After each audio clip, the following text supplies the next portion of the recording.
Senhor, fazei de mim um instrumento de vossa paz. Senhor, fazei de mim um instrumento de vossa paz. Senhor, fazei de mim um instrumento de vossa paz. Senhor, fazei.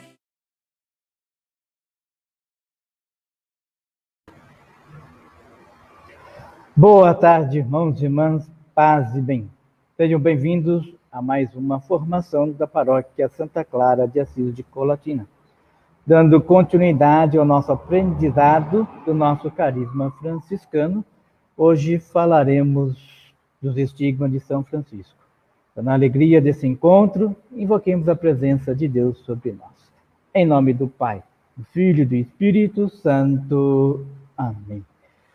Que abramos o nosso coração, que Deus derrame sobre nós o seu Espírito Santo, para que, abrindo a nossa vida, o nosso coração, como São Francisco, que de ardente de amor pelo Jesus crucificado, hoje vai, no dia 17 de setembro, receber as chagas do Cristo. Francisco, todo na sua itinerário de busca desse amor de Deus, de toda essa sua caminhada, vai culminar no dia 17 de setembro essa impressão das chagas. Um momento muito importante para nós franciscanos, para a família franciscana. Que Deus possa derramar essas muitas bênçãos e graças sobre nós. Que possamos abrir o nosso coração para que, assim como São Francisco, possamos também inflamar de amor por esse Cristo, pelo nosso Senhor. Que Deus possa sempre derramar esse Espírito Santo. Vamos à nossa formação. Uma boa tarde a todos, sejam todos bem-vindos mais uma vez à nossa formação, essa formação de liturgia, prevista já no nosso calendário anual, e sintamos todos assim muito acolhidos para receber mais ensinamentos nesse tema importante para a nossa paróquia, nós que somos franciscanos.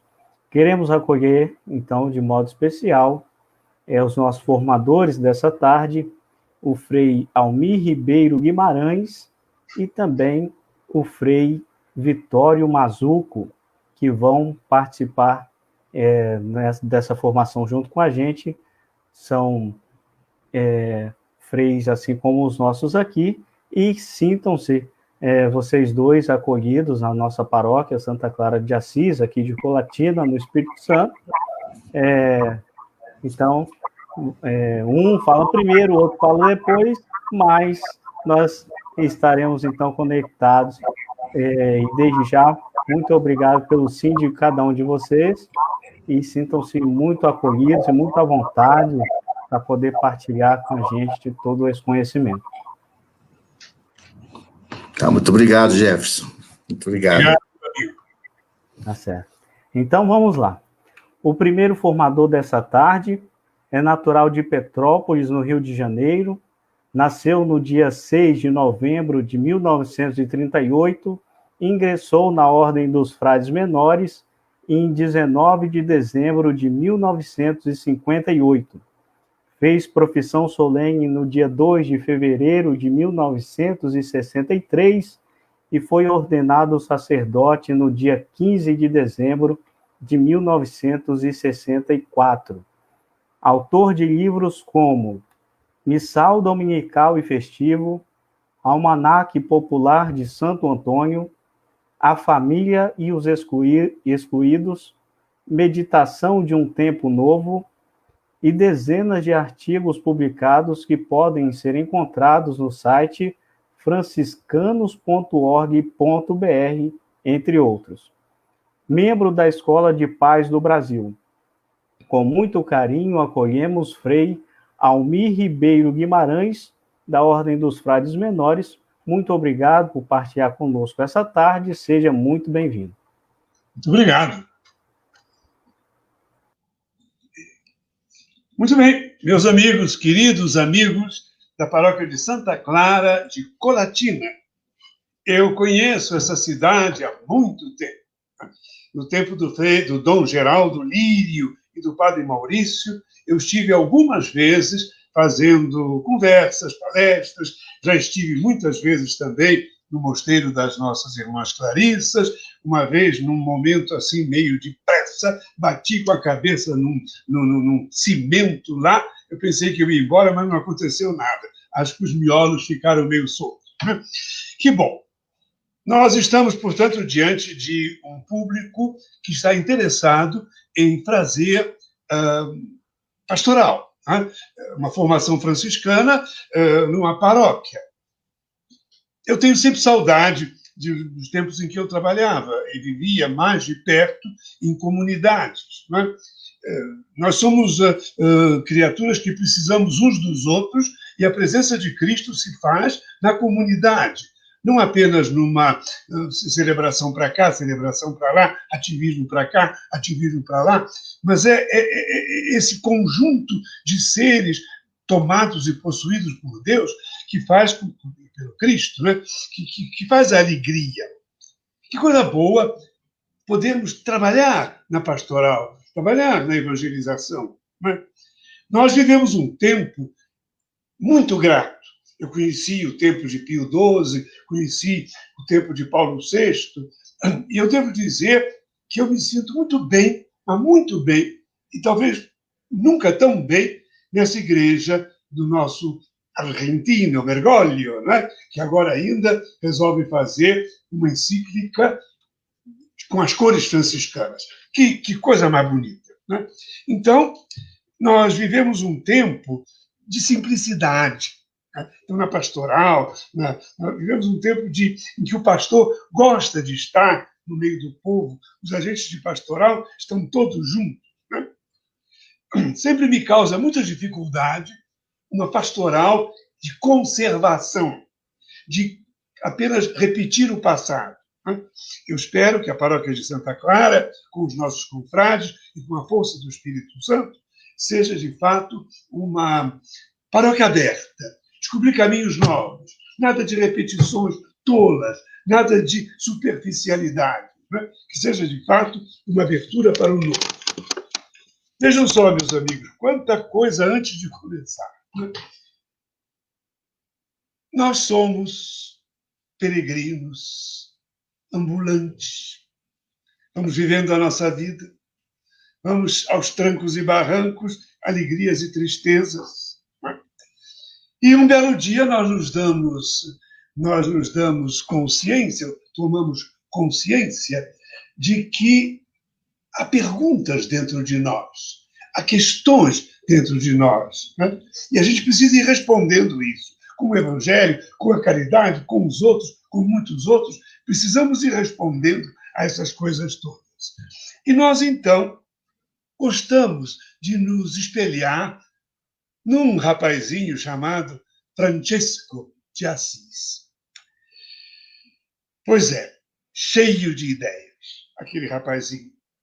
O pai, um remediado e quase rico comerciante, e esse menino, sonhos de grandeza,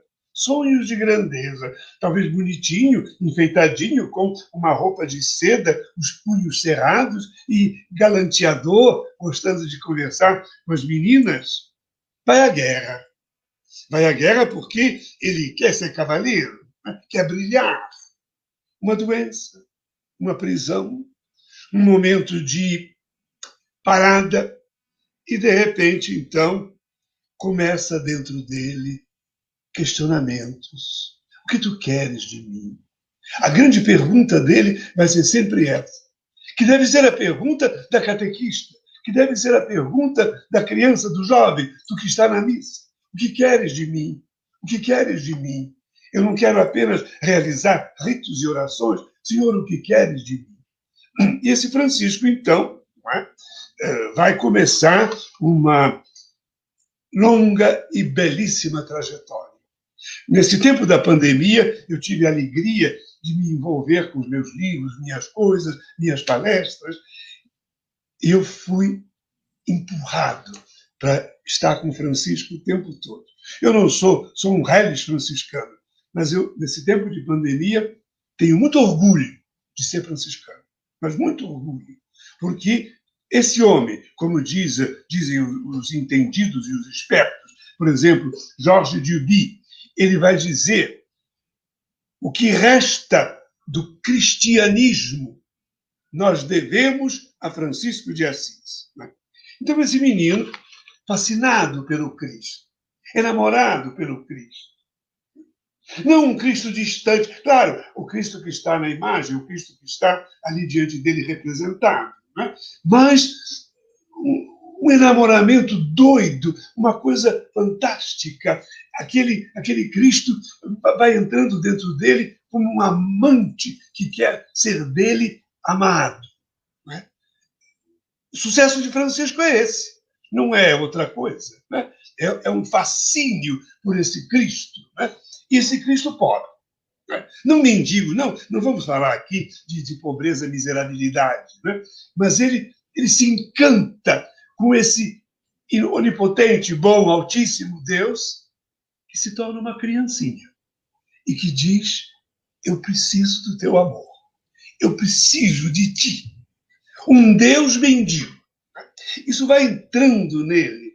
E quando ele, então, percebe que esse Deus mendigo, que pede a ele um pedaço do coração dele e a vida dele, esse Francisco vai contemplar o torturado, aquele que está cheio de catarro, e ele vai chorar pelas ruas dizendo que o amor não é amado. Amor e dor, dor e amor começam a se entrelaçar na história desse Francisco de Assis. Eu digo o nome dele com um imenso respeito. Eu digo o nome dele, eu queria quase dizer, como ele também tinha nos lábios um carinho todo especial para com o menino, e ele tinha nos lábios um açúcar quando falava do menino das palhas. Então, esse Francisco vai compreender que esse Cristo lhe fala, que o Senhor quer dele, o Senhor revela as coisas para ele. Ele faz isso com fé, ele não é discurso, é isso com muita fé. Né? O Senhor mandou, o Senhor me deu irmãos, o Senhor, e o amor não é amado. Passamos, então, por toda uma história, uma trajetória, os leprosos, a dor, o Cristo leproso, o mau cheiro do leproso, Cristo leproso, dor, amor, limpar as chagas. E vai para cá, e dizendo, nas cidadezinhas de Assis, na redondeza de Assis, vai dizendo que o amor precisa amado, reconciliando um outro. Depois, no final, quase no final, ele resolve ir até o Oriente. Um molequinho querido que vai lá se meter na cruzada para querer conversar com o sultão. Um adorável molequinho Francisco. Né? E vai, conversa, não tem muito resultado, volta. E aí começa, então, a última fase. Ele queria que a gente pudesse seguir o Evangelho todos, não pela metade. Ele queria que a gente seguisse a letra, que não fizesse muitos comentários, não é? Muitas glosas.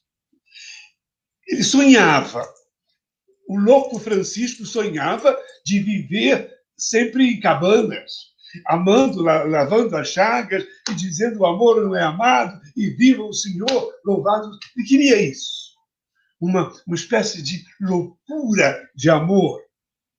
Mas a vida não é assim. E os frades começaram, então, a ser bispos, a terem coisas, assim, serem obrigados a entrar num esquema que não era totalmente o esquema que habitava o coração do meu Francisco, do nosso Francisco. Volta do Oriente, e pede que um irmãozinho o ajude, ou que os Leão e outros o ajude a viver uma quaresma, lá em cima, no Laverna. Ah, parece que eu estou vendo. Parece que eu estou vendo. Quando eu cheguei de Roma, peguei um trenzinho, depois ali peguei um táxi em Arezzo, subi lá. Ah, que coisa maravilhosa. Ele queria viver a quaresma de São Miguel. Foi com o Frei Leão, dizem outros biógrafos aí que ele foi com outros também. Bom, já meio doentinho, já com os seus olhinhos não podendo enxergar quase nada, não é? Parece que ele tinha barriga d'água, não sei. Não é? E ele, lá no finalzinho da subida, ele foi com um burrico. Levaram ele de burrico, segundo os biógrafos falam. Não é? E lá ele se isolou, via um rochedo, uma fresta muito grande na rocha, uma madeira que atravessava para lá, e lá esse querido Francisco quis estar em preparação para a Quaresma de São Miguel, pertinho da festa da exaltação da Santa Cruz, Né? Pois é, aí o Frei Leão levava para ele a comidinha, tinha um falcão, tinha todas essas coisas, dor e amor, né? Isso tudo ia trabalhando o coração desse Francisco. Dor e amor. Eu gostaria de te fazer um grande pedido, Senhor, se for possível. Eu gostaria de experimentar no meu coração o amor que tu tiveste no alto da cruz. E eu gostaria também de experimentar a dor que tu experimentaste. Pois é. E vai e se coloca, está diante dele, e há qualquer coisa de estranho, umas visões. Ele não escreveu isso. Isso foram os outros que contaram. Foram os outros que contaram. Foi Leão que contou para alguém, foi Elias que resolveu dizer isso para todo mundo. Que naquele momento em que ele estava em profunda comunhão com Deus, naquele momento em que ele não era mais ele, mas era um espaço onde Deus podia fazer suas maravilhas até o fim, onde não havia nenhum obstáculo, nenhuma obstrução do orgulho, da vaidade, da mentira, da falsidade, onde ele era nuamente ele mesmo.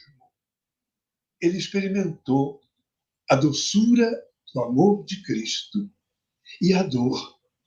A dor que apareceu nas suas mãozinhas, não sei como, não vou entrar nos pormenores, cada um tem a sua teoria, tem a dona Frugoni que diz uma coisa e o outro que diz outra coisa, Benefrego, como digo.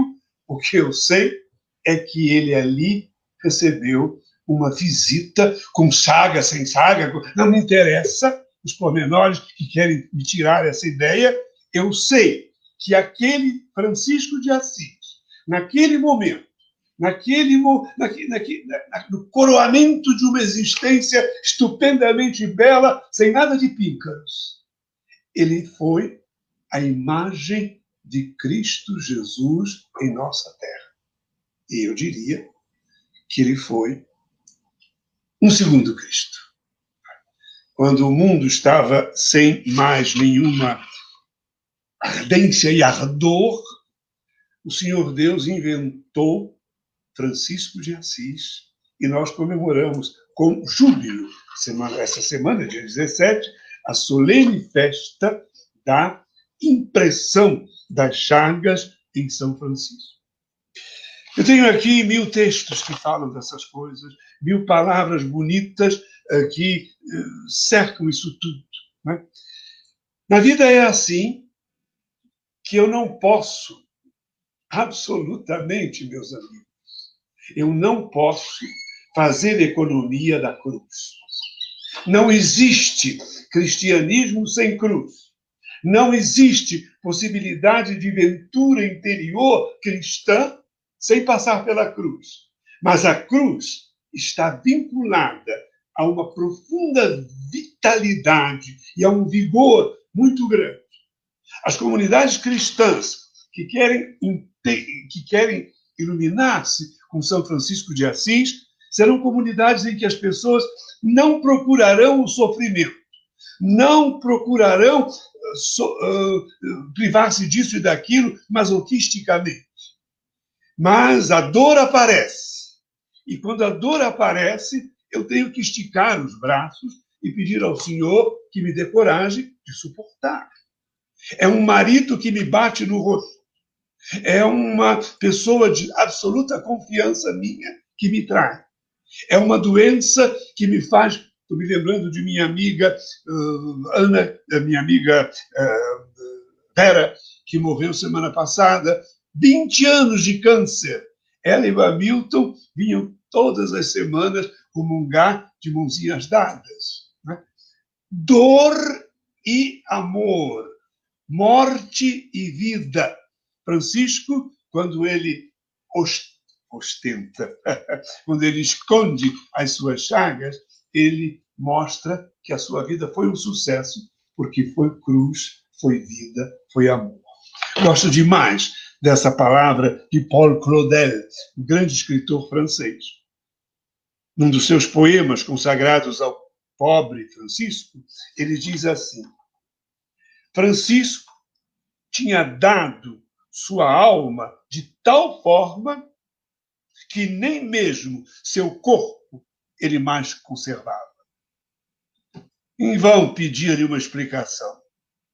Ele nada tem a nos dizer.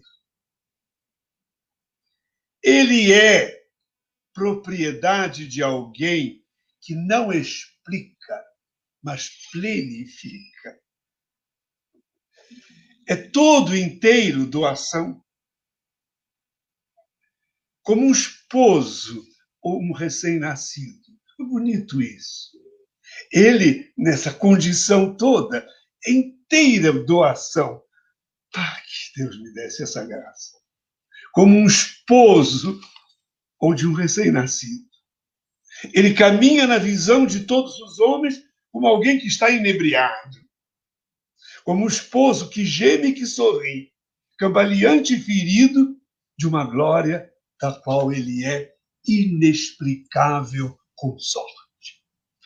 Felizes os paroquianos, felizes as paróquias, que se embeberem do espírito de São Francisco.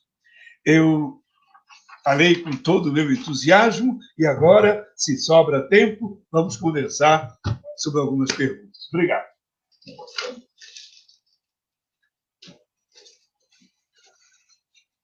Eu faço alguma coisa?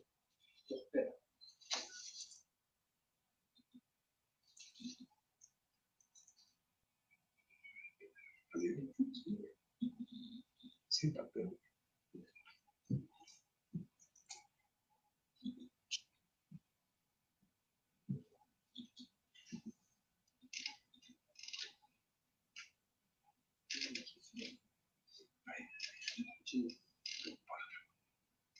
Muito bem, eu vejo aqui por que Francisco preferiu esconder as chagas. Está aí uma questão relativamente simples de responder. Parece que, quando Francisco se deu conta que alguma coisa havia se alterado nele, eram os segredos do rei.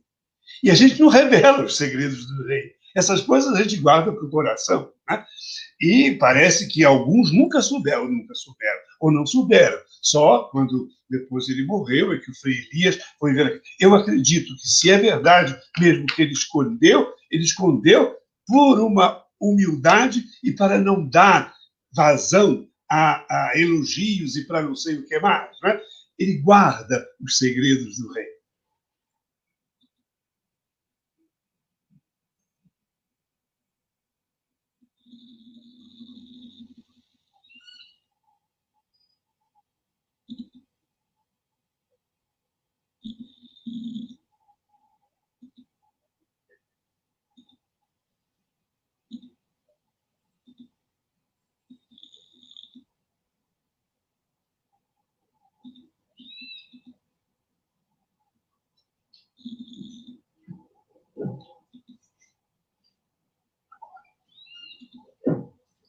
Qual a relevância do Monte Alverne neste contexto de estigmas? Que bonito!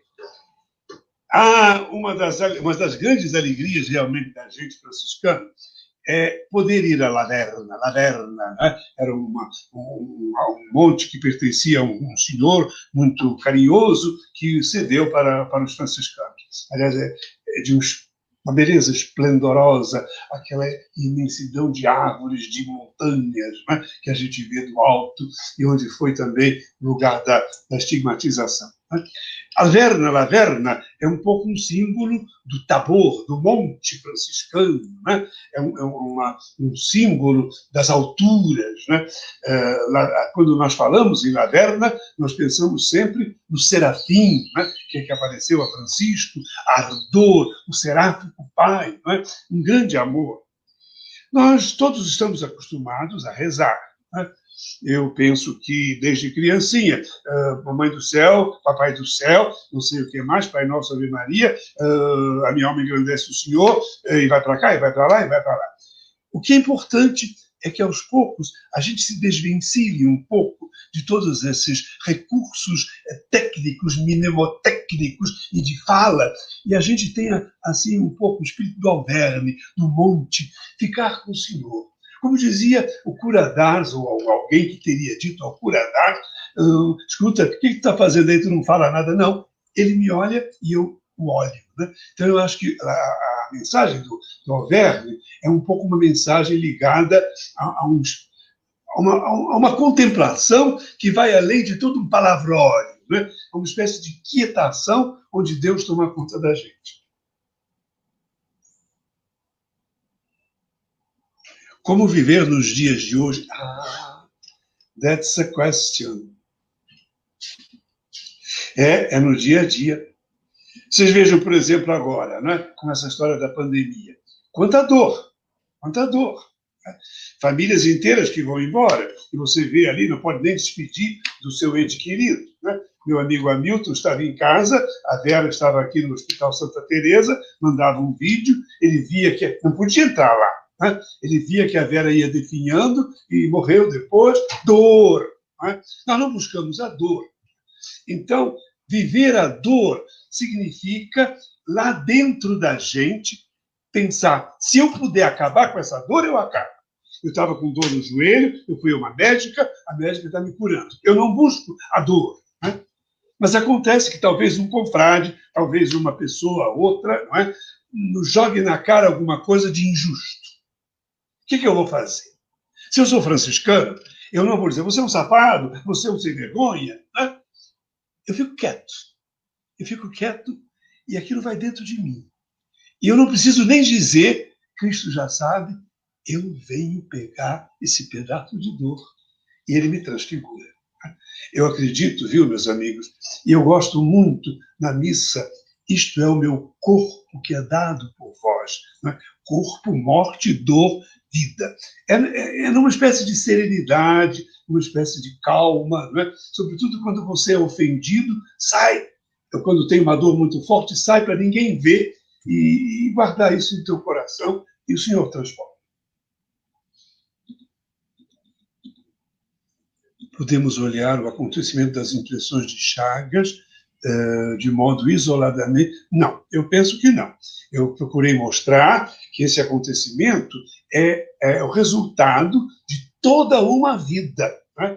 Eu acredito, né, de maneira boba de falar, que talvez já nas mãozinhas de Francisco jovem já havia sinais de que um dia haveria a chaga que ele foi construindo ao longo da vida. Né? Sobretudo ele foi, eu sempre digo essa palavra, né? Desatravancando-se de si mesmo. Né? Ele foi esvaziando-se de si mesmo, né? E tornou-se o que ele é. Então, a coisa não é isolada, né? A coisa é realmente um caminho que foi sendo feito.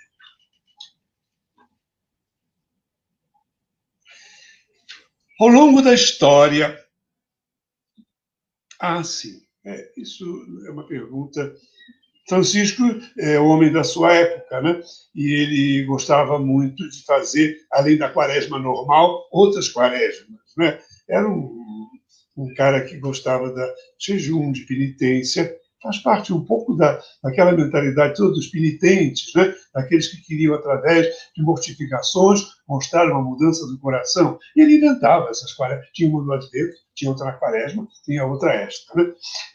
Eu confesso que eu não sei exatamente porque devia ser alguma devoção a São Miguel, que ele tinha toda especial lá, né? E que para ele era muito importante. Não sei se somos muito devotos de São Miguel, mas foi por ocasião dessa coisa de São Miguel que chegaram as chagas nele. Né? No fundo, é um retiro. Né?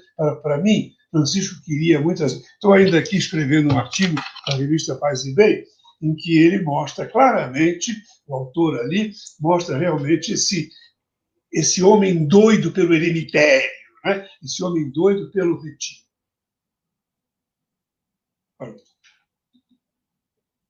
Almir, quantos confrades franciscanos...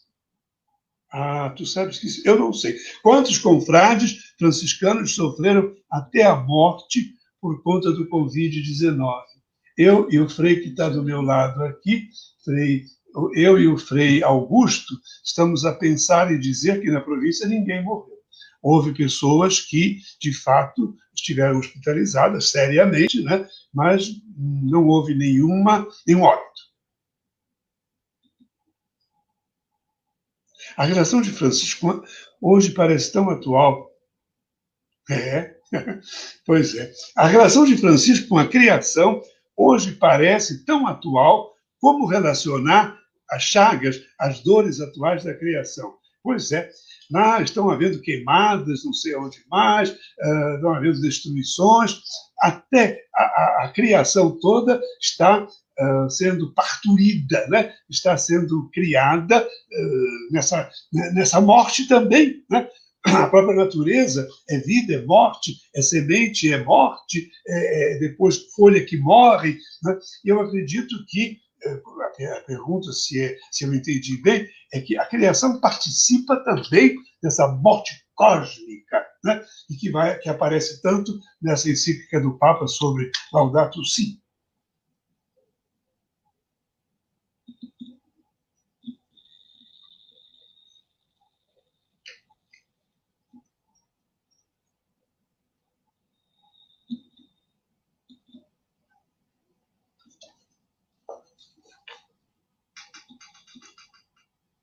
I am waiting for a new question.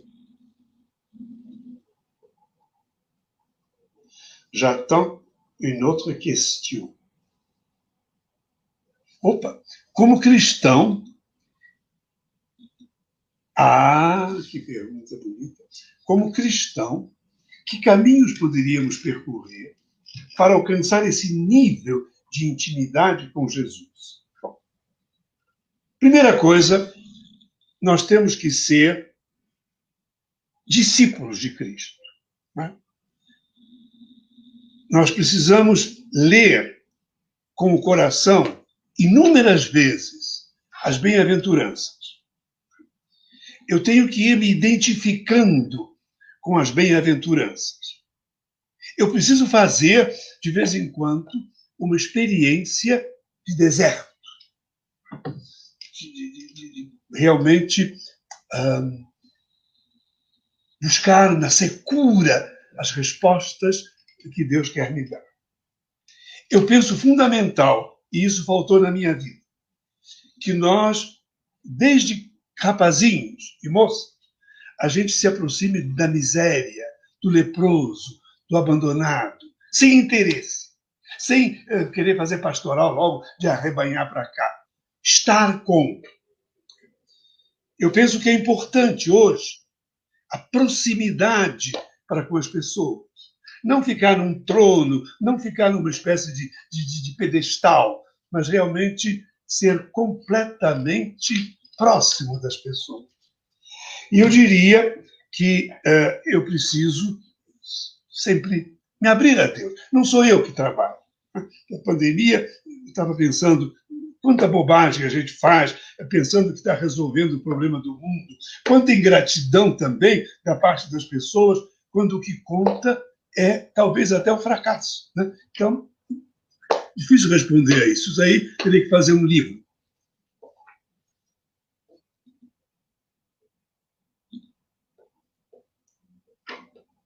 A família, com quem o senhor dialoga há tantos anos, está vivendo isso de forma mais plena a igreja doméstica.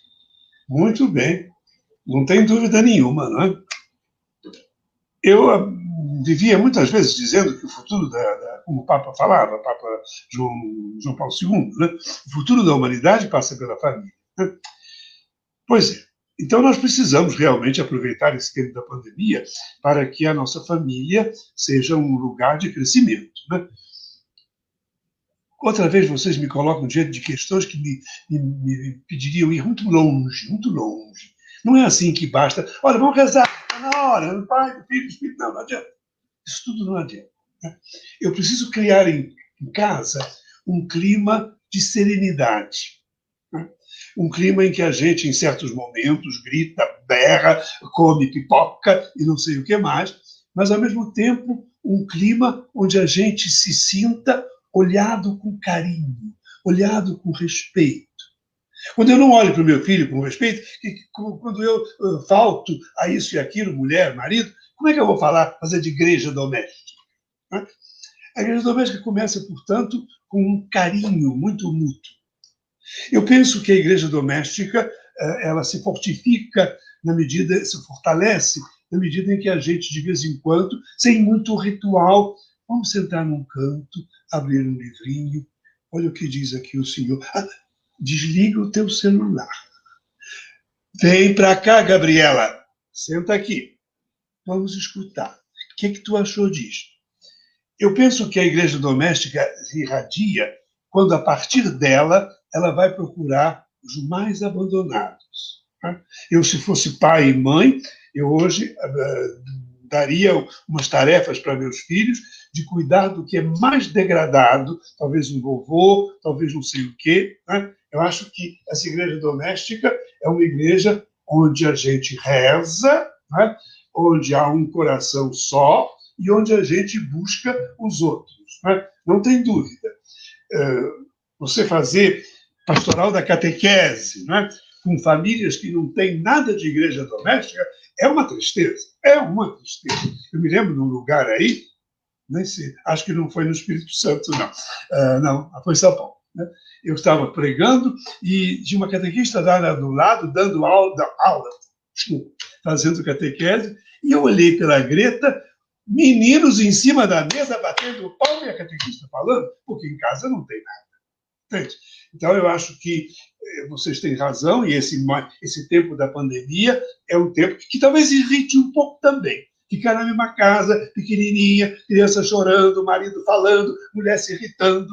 É um tempo também de irritação, mas também pode ser um tempo bom.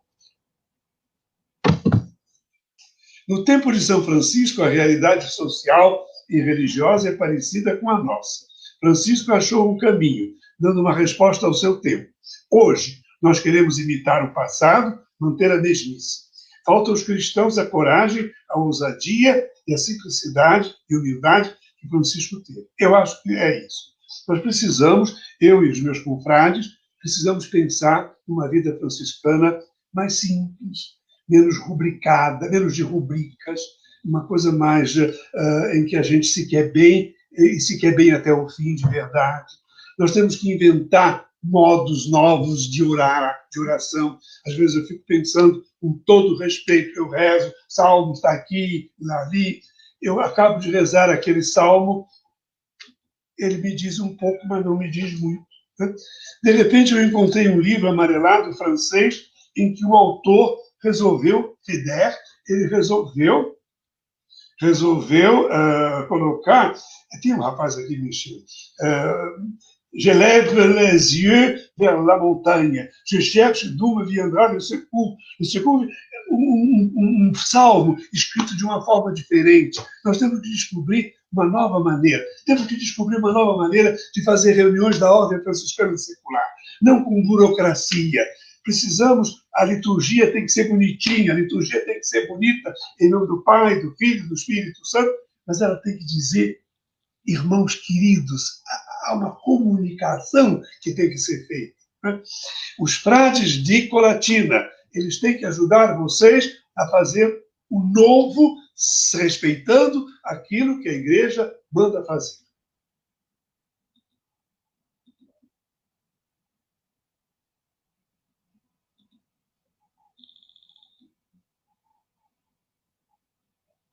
Muito obrigado, Frei Almir, por sua participação, mas eu tenho ainda uma coisa a dizer. Né? Vejam aqui, espera. Santa Claire d'Assise. Né? Esse livro eu encontrei aí, não sei onde, numa caixa velha, amarelo, aquele cheiro de coisa velha, né? Ele é Santa Clara de Assis para as crianças. Né? Aqui diz que foi impresso, sei lá, em Lyon, né? E a data 1946, né? Acho que é. Eu traduzi este livro.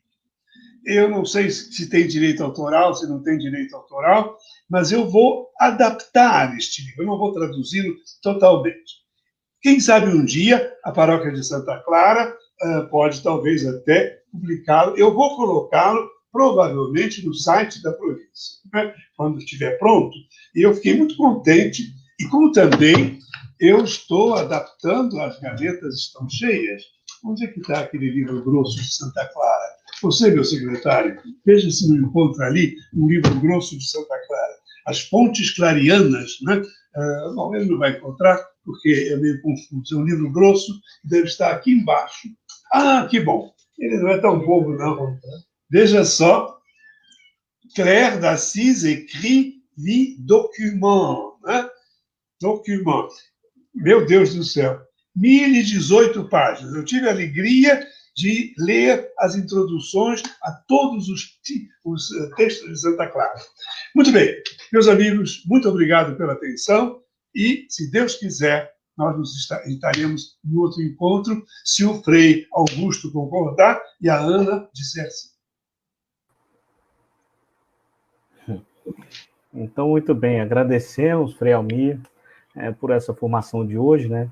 Nós sabemos que o senhor tem outro compromisso na sequência, então gostaríamos de agradecer também a Frei Augusto, que está auxiliando o senhor nessa live, que Deus possa cobrir a vocês ricamente de bênçãos, e aguardamos em outras formações, se Deus quiser. Leve o nosso forte abraço da Paróquia Santa Clara de Assis. Tem um cachorro latindo, né? Tudo de bom, obrigado.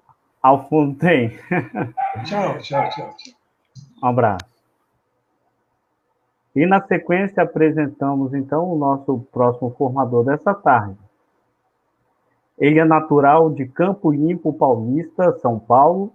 Nasceu no dia 28 de abril de 1953 e ingressou na Ordem dos Frades Menores no dia 20 de janeiro de 1973. Fez a profissão solene no dia 2 de agosto de 1977 e foi ordenado sacerdote no dia 7 de julho de 1979. Estudou filosofia e teologia de 1974 a 1979 no Instituto Teológico Franciscano, em Petrópolis. Fez mestrado em teologia com especialização em teologia espiritual em Roma, na Itália. Diretor vice-presidente da Universidade de São Francisco, atuante na Pastoral Universitária da Universidade de São Francisco. Autor de livros como Francisco de Assis e o Modelo de Amor Cortês Cavalheiresco, e muitos artigos que podem ser consultados através de seu blog carismafranciscano.blogspot.com. Com muito carinho acolhemos Frei Vitório Mazuco, da Ordem dos Frades Menores. Muito obrigado por partilhar conosco essa tarde e seja muito bem-vindo.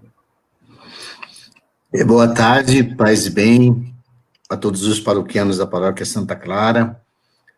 Minha saudação ao Frei Jefferson, a saudação ao Jefferson que me apresentou, a Ana Márcia que fez todo o contato comigo. A todos os paroquianos, aos irmãos da Ordem Franciscana Secular, às irmãs clarissas, que certamente estão nos acompanhando. Muito obrigado por esse convite de estar aqui com vocês.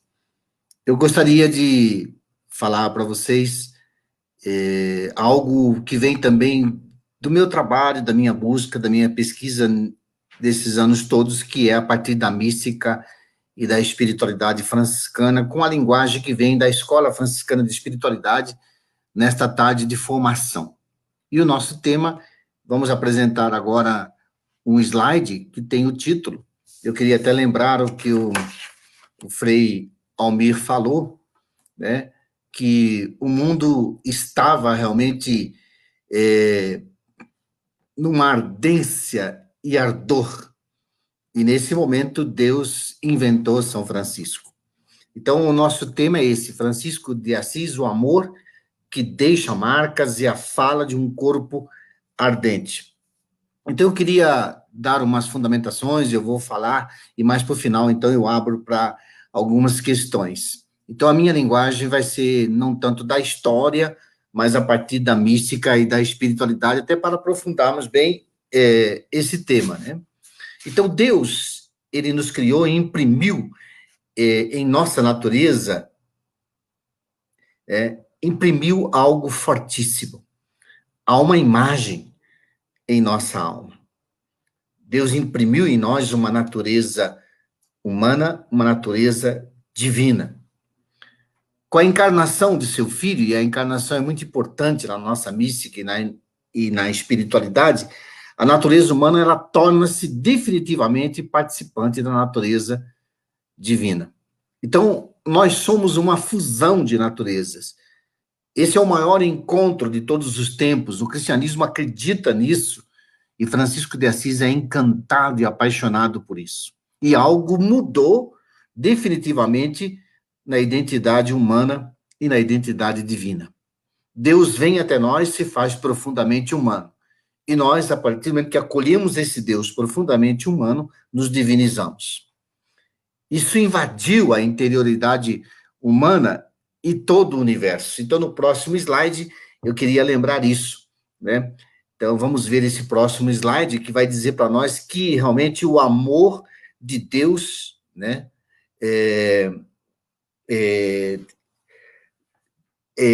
tem algo, assim, fortíssimo para nós, e para dizer que esse homem novo, Francisco de Assis, tornou-se famoso por um novo e estupendo milagre, por um singular privilégio jamais concedido nos séculos anteriores. Ele apareceu assinalado, marcado, consagrado, estigmas, configurado no seu corpo mortal ao corpo do crucificado.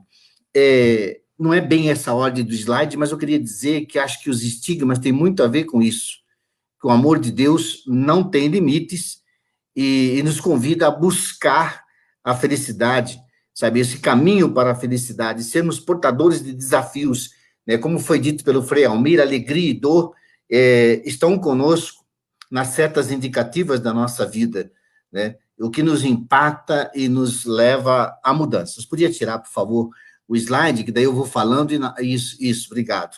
Né?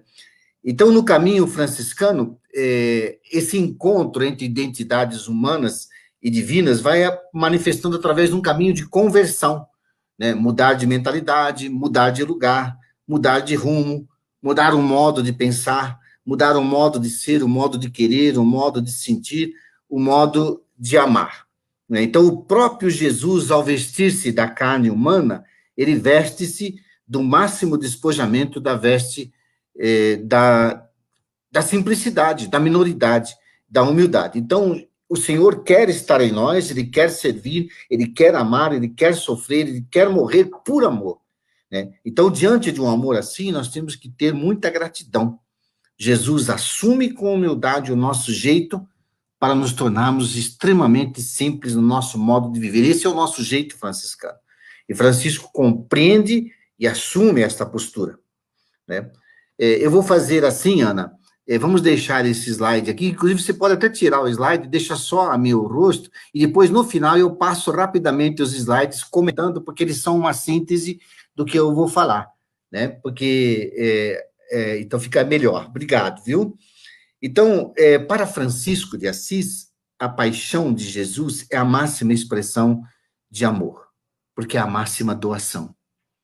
Então, isso que nós vamos entendendo aos poucos, o grande significado, porque a partir da encarnação, ele passa pela Eucaristia e chega a esse grande amor pela cruz do Senhor. Porque Francisco olha, contempla a paixão, entra nela, se sente engajado, ele se incorpora, né, nesta paixão, impressiona para ele a revelação do Cristo crucificado, e ao olhar o Cristo de São Damião, ele sente que a cruz fala, ele vê, ele escuta. Então, nós temos muitos relatos nas fontes que eu não vou citar agora, porque vocês conhecem, depois vocês podem buscar esses relatos, que nos mostram como Francisco se abre, né, de corpo e alma ao mistério da cruz. Então, ele integra a paixão na sua natureza humana. E esse é um detalhe, né? Na natureza humana e na natureza divina, Francisco integra a paixão. Então, a vida tem realidades mais desafiadoras e ásperas, né? Nós estamos passando por um momento como esse, né? Mas em tudo há uma força vital de oferenda, de entrega, de oblação. E Francisco entra nessa emoção. Ele chora por paixão, chora de alegria. Há um transbordamento de emoção. Ele sofre a dor, mas ele mergulha no mar de gratidão. Então, o mundo é tocado por esse sangue oferente que jorra da cruz. E, inclusive, na carta aos fiéis, ele diz assim: esta palavra do Pai, tão digna, tão santa e gloriosa, o Altíssimo Pai a enviou do céu por meio do seu santo anjo Gabriel ao útero da santa e gloriosa Virgem Maria, de cujo útero recebeu a verdadeira carne da nossa humanidade e da nossa fragilidade. Então, aqui ele reflete esse encontro que eu falei para vocês de natureza. Mas como nós estamos focando nos estigmas, que é o grande momento da paixão para Francisco, a cruz dá contornos à existência. Cristo é o centro da criação, é o centro da história, o centro da existência humana. Por isso, a cruz ocupa para nós cristãos um lugar muito central como um caminho de orientação. Nós somos membros de um corpo do qual Cristo realmente é a cabeça, uma cabeça cingida pelas marcas da cruz, com seus espinhos penetrantes. Então, o corpo místico não é ornado de bugigangas do mundo, mas com marcas de um amor que foi capaz de sofrer até as últimas consequências. Então, isso é um caminho indicativo de salvação. E esse caminho de salvação, esse caminho de ressurreição passou pelo Calvário. E sofrer faz parte de um processo de purificação para instaurar uma nova vida. Então, isso mexe com a nossa vida.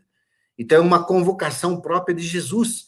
Isso está presente em todas as nossas regras. É uma convocação do Evangelho. Quem quiser me seguir, renuncie a si mesmo, tome a sua cruz, siga-me. Então, no sinal e na força da cruz aparece a nossa identidade, né? Isso Francisco entende muito bem. Então, o olhar de Francisco sempre foi a partir da paixão.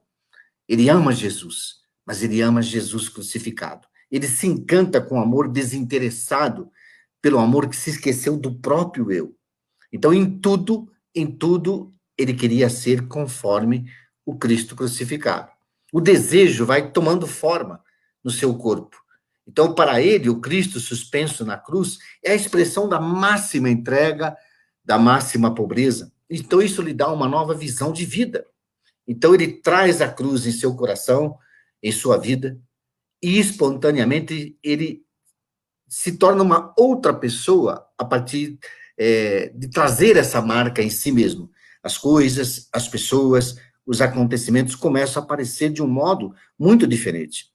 Então, a cruz passa a ser, para Francisco, uma medida de vida interior.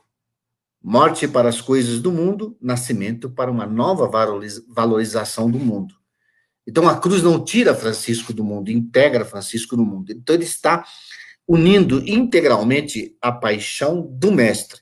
Então, ele vence o egocentrismo de sua vida e a cruz torna-se o argumento fortíssimo da sua mais humilde entrega de simplicidade, de humildade, de minoridade. Então, ele sai da camada do padecer sentimental para viver o realmente a compaixão. Sofrer porque o mestre sofreu. Ele não sofre por nada, não é um sentimento sem sentido, mas porque o mestre sofreu. São Boaventura diz assim que o grande e admirável mistério da cruz se revelou ao pobre de Cristo, que é Francisco, de um modo tão perfeito que durante toda a sua vida ele só seguia os passos do crucificado. E ele encontrava a felicidade na cruz e pregava a glória da mesma cruz. E quando o Senhor tinha lhe dado assim um número considerável de irmãos, a forma de vida, a regra de vida para estes irmãos, e que vai inspirar também as irmãs Santa Clara, que vai inspirar a Ordem Franciscana Secular, e todas as regras que brotam daí, todas começam com a mesma convocação. A regra e a vida é esta: viver em obediência, em pureza de coração, sem nada de próprio, seguir as doutrinas, as pegadas de nosso Senhor Jesus Cristo, que diz: se queres ser perfeito, vai e vende tudo o que tem, dá aos pobres, e terás um tesouro no céu. Vem e segue. Mas se alguém quiser vir após mim, renegue-se a si mesmo, tome a sua cruz, siga-me. Isso está na regra bulada, no capítulo 1, a partir já do versículo 1. E no testamento, ele vai colocar a oração das mais rezadas no mundo franciscano. Nós vos adoramos, Senhor Jesus Cristo, aqui e em todas as igrejas que estão no mundo inteiro, e vos bendizemos, porque pela vossa Santa Cruz remistes o mundo. Isso está no versículo 5 do Testamento. Então, a vida da cruz, que é uma vida dos penitentes, faz parte dessa simplicidade, da humildade, da minoridade franciscana. Como? Conviver com o modelo totalmente oblativo de Jesus que se dá. É a dimensão sacrificial. Sacrifício vem de sacrificere, isso é, o fazer sagrado. O fazer sagrado de Deus é dar-se. E há uma grande gratidão em face da humildade extrema como esse Deus se dá. Essa é uma força de reconstrução da vida, a partir do crucifixo de São Damião. Reconstrói a minha casa. Quem está falando isso é a cruz. Então, para nós, a cruz é um sinal evidente de missão.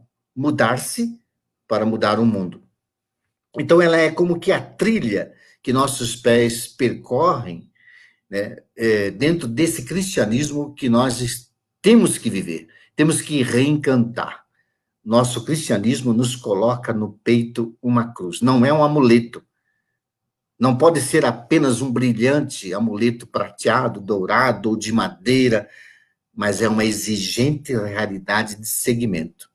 Mudar para instaurar o reino não é algo tranquilo, é algo muito desafiador.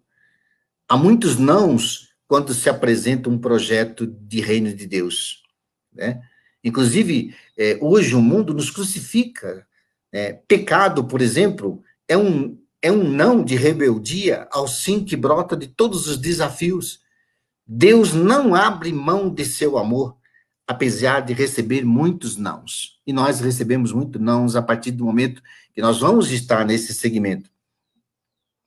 A vida é uma via sacra, que revela um currículo de um caminho feito pelo Mestre. Esse Deus infinito, Deus amoroso, sapientíssimo, se limita à estreiteza de um seio materno, às contingências de um embrião, de uma criança em todas as etapas da vida. Ele cresce, em idade, sabedoria e graça, está consciente dos altos e baixos das caminhadas desse mundo, mas faz sempre a vontade do Pai. Esse Deus encarnado, ele faz da sua atuação o mais completo serviço. Ganha pão no suor do seu rosto, nos tempos ocultos de Nazaré, no peso do trabalho, na mão calejada de ser carpinteiro.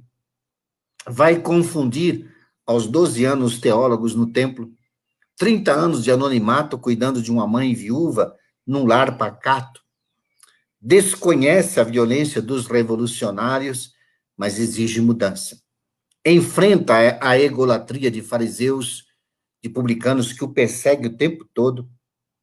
Comprova a verdade das suas palavras com milagres e achavam que ele fazia isso pelo poder dos demônios, é maltratado, é injuriado, é caluniado, está sempre fugindo das armadilhas que querem o prender e o levar à morte, né? Até assim que em João 8:45 ele desabafa, né?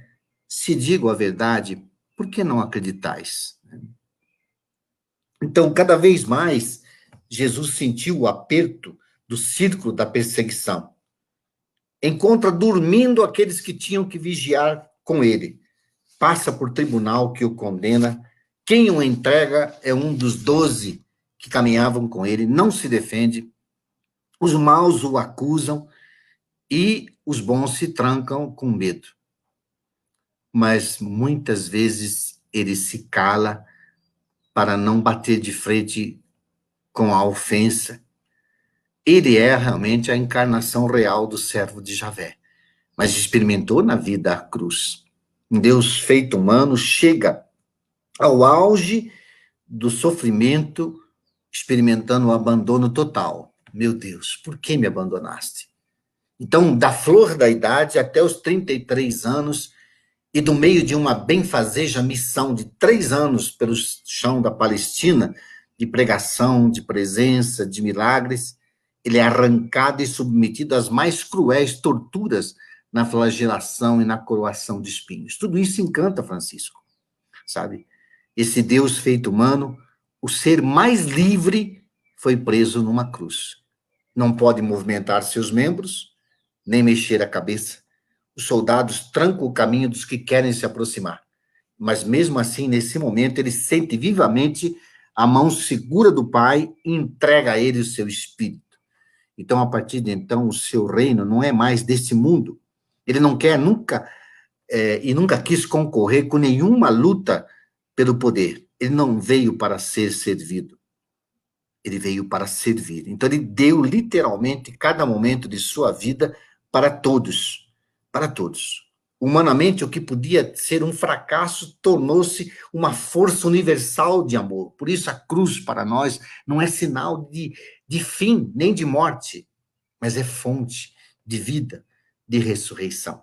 Ali se cumpre os planos do Deus Pai para que ele fosse Salvador, Redentor. A partir de então, ele pode ser apresentado sem a cruz salvadora. Ele pode? Não. Ele não pode mais ser apresentado sem a cruz salvadora. E nem nós, cristãos e cristãs, poderemos viver sem a cruz. E ele faz ainda uma verdadeira e derradeira prece de glorificação e de triunfo, que nós podemos ver em todo o capítulo de João 17. Então, Francisco, ele entende bem esta força gloriosa da cruz a partir de olhar o crucifixo de São Damião. Ele entra na mística da cruz e vê nela o quê? Isso tudo que eu relatei, assim, de um modo bem sintético, do que Jesus experimentou. Isso não é para todos. Isto é reservado para os pequenos, aos menores, a tal ponto que Jesus exulta de alegria no espírito e diz: Pai, Senhor do céu e da terra, eu te dou graças, porque escondestes estas coisas aos sábios e inteligentes e as revelaste aos pequeninos. Sim, Pai, eu bendigo-te, porque assim foi do teu agrado. Então, essa é a dimensão e a fundamentação que nós temos a partir dos evangelhos para mostrar a importância das marcas da cruz na vida de Francisco, na sua história e na nossa vida de cristãos. E eu queria colocar agora um pouco Francisco de Assis, esse amor que deixa marcas, né? Agora começa a falar no seu corpo essas marcas. Nós temos em Terceira Celano, que é o capítulo... Terceira Celano, o parágrafo 2, e o versículo 11 diz assim: Homem novo, Francisco tornou-se famoso por um novo e estupendo milagre. Por singular privilégio jamais concedido nos séculos anteriores, apareceu assinalado ou ornado com sagrados estigmas, configurando seu corpo mortal ao corpo do crucificado. Então, tudo que a humana língua possa dele falar, sempre estará aquém do louvor de que é digno. Inútil procurar a razão, porque é maravilhoso. Nem se trata de buscar um exemplo, pois é único. todo o empenho do homem de Deus, quer em público, quer em particular, dirigia-se à cruz do Senhor, desde o primeiro instante em que começa a servir sob o crucificado, diversos mistérios da cruz resplandecem em torno dele. Isso é que nos diz o seu biógrafo Celano, em Terceira Celano, parágrafo 2, a partir do versículo 1. Então, quem centra a sua vida numa determinada busca, numa focada paixão, num visível enamoramento, vai percebendo claramente que o objeto desse amor vai aparecendo nos detalhes da sua vida. O que amamos nos surpreende em evidentes sinais reveladores. Francisco foi estigmatizado, e os estigmas são marcas do crucificado que Paulo dizia trazer consigo. Paulo dizia isso: eu trago na minha pele as marcas da paixão, não sou eu que vivo, é ele que vive em mim. E Francisco mostra para nós que um humano renovado se molda a partir de um caminho de grandes desafios, e por que não? Até dos desafios que vêm do sofrimento. O amor deixa marcas, deixa marcas. Amar, nós sabemos, tem a sua glória e sua cruz, tem flor e dor. Toda renovação vai à fonte inicial da vida, que é parida na dor. Nós nascemos nas dores do parto. E nós podemos perguntar, o que de humanidade nova tem a partir da cruz? O que isso tem de novidade? A novidade presente em sofrer por amor, né? Sofrer por amor faz parte de toda uma vida espiritual, né? É muito forte isso. As marcas deixadas pelo amor não são o sofrimento pelo sofrimento, mas um grande reconhecimento. Então, Francisco é um novo homem. A sua forma de vida era viver o evangelho segundo o crucificado. Ele imprimiu na alma esta verdade, e da alma ficou impressa no corpo. Mas o que é um humano novo? São Paulo diz, na carta aos Efésios, capítulo 4, versículos 20 a 24. Em Cristo, fostes ensinados a remover o vosso modo de vida anterior. O homem velho que se corrompe ao sabor das coisas enganosa, e a renovar-vos pela transformação espiritual de vossa mente, e a revestir-vos do homem novo, criado segundo Deus, na justiça e na santidade da verdade. Então, ser uma nova criatura não é revestir-se de si mesmo, mas revestir-se da verdade de Cristo. Fazer a investidura do que se ama. É isso que Francisco fez. Agora, isso é um processo que vai toda a vida, né? Então, a estigmatização de Francisco aconteceu 20 anos depois da sua conversão. Não foi lá nas tardes românticas da Úmbria, quando ele começou bem jovem. Foram 20 anos de seguimento, de imitação, apaixonada, de enamoramento.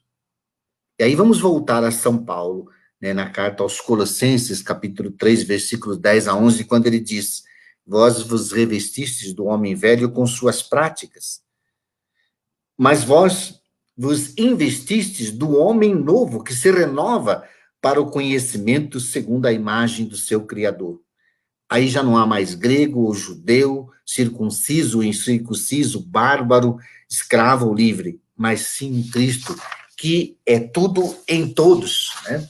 Então, o humano novo não é apenas um indivíduo particular ou uma aventura psicológica de mudança passageira, mas é um humano original, singular, único, que assume uma nova postura, uma nova aliança.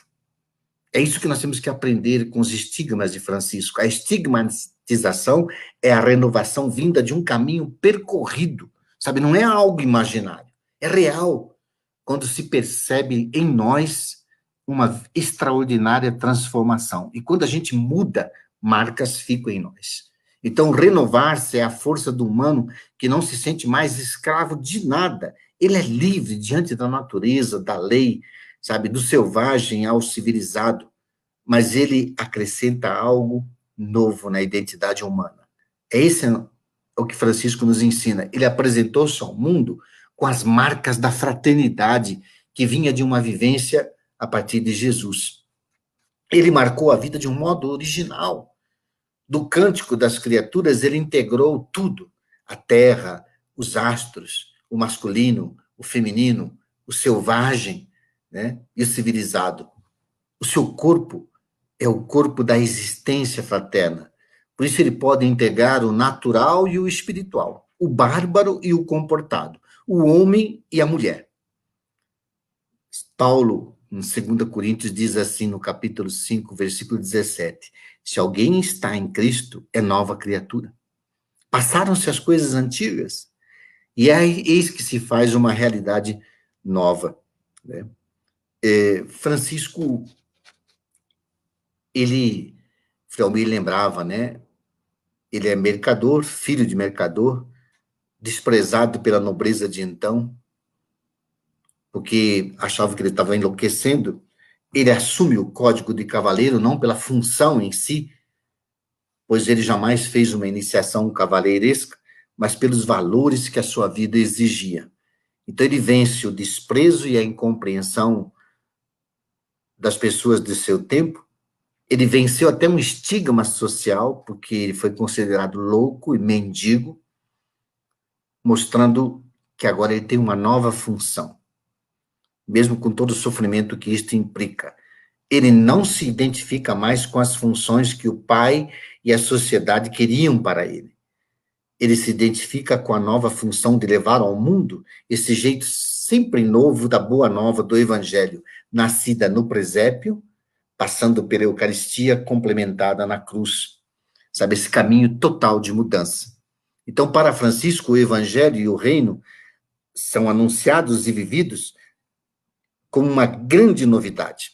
A inesperada humanidade de um Deus e a inquietude humana em abraçar esta humanidade nova que vai trazer a máxima liberdade, a fecunda liberdade, esse espírito de coragem, um acesso definitivo àquilo que nós chamamos filiação divina.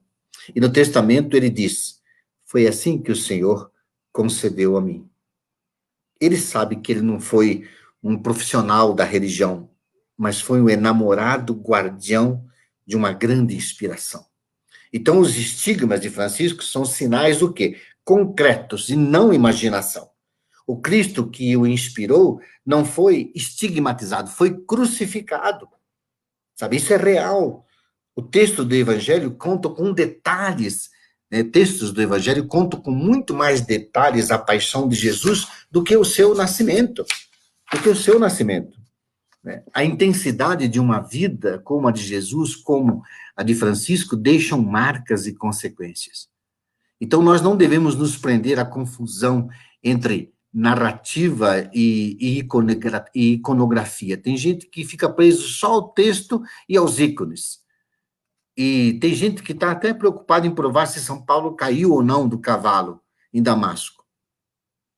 Toda a questão é ver o que mudou na vida de São Paulo, o que mudou na vida de Francisco, o que mudou na vida do mundo a partir de Jesus. Nós também não precisamos buscar o corpo de Verônica Giuliani, de Catarina Emmerich, do Padre Pio, de São Pio de Pietrelcina, para ver fenômenos excepcionais que aconteceram neles. Nós temos que buscar, sim, indícios na vida deles, de quanto eles se transformaram. Então, os estigmas de Francisco são descobertos e decifrados depois da sua morte, mas as marcas de Cristo já estavam com ele durante a sua vida. Marcas são configurações de uma vida e que a morte deixa sempre como herança, né? Então, Francisco recebeu o quê? A marca de um serafim.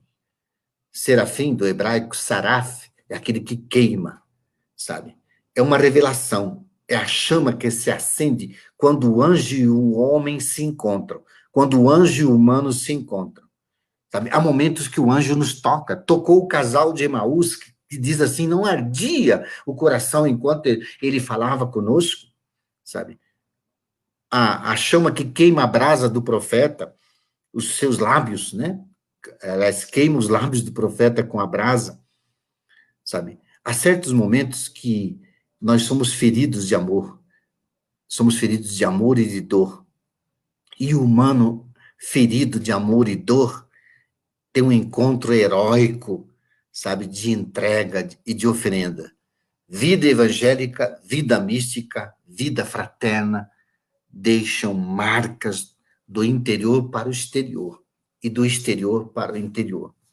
Então, o Francisco de Assis tem que ser visto na inteireza de sua vida e não no fato isolado da sua estigmatização. Os estigmas são uma culminância, eles são a convergência de um caminho de santidade, sabe? De um caminho de santidade. Ele é um fundador de ordem, sim, mas ele é um profeta de um mundo novo. Os estigmas recontam para nós a vida de Francisco do início ao fim e mostra a inteireza da sua existência. Ele quer ser igualzinho o amado.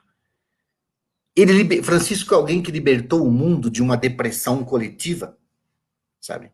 De sair do egoísmo, de sair da ambição, da avareza, de fixar-se em propriedades, de privilégios, de sangue, de nobreza, de castas sociais, e foi fazer com que a fraternidade não fosse apenas um modo de monges e religiosos de viverem juntos, mas um jeito de conviver nas estradas do mundo.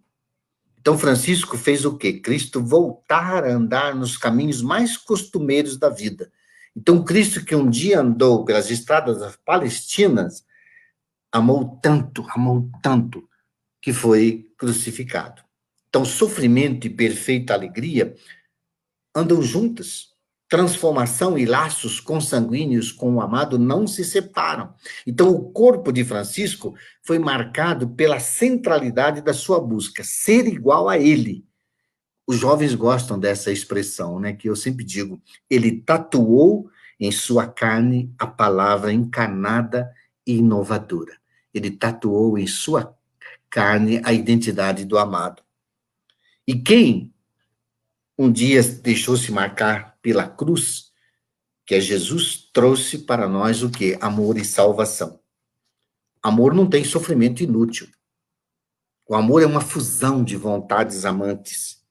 Tomás de Celano diz assim: o filho respondeu diligentemente ao pai, sabendo que pelo Senhor lhe era dada a palavra da resposta. Dize-me, por favor, ó pai, com quanta diligência teu corpo obedeceu às tuas ordens enquanto pôde.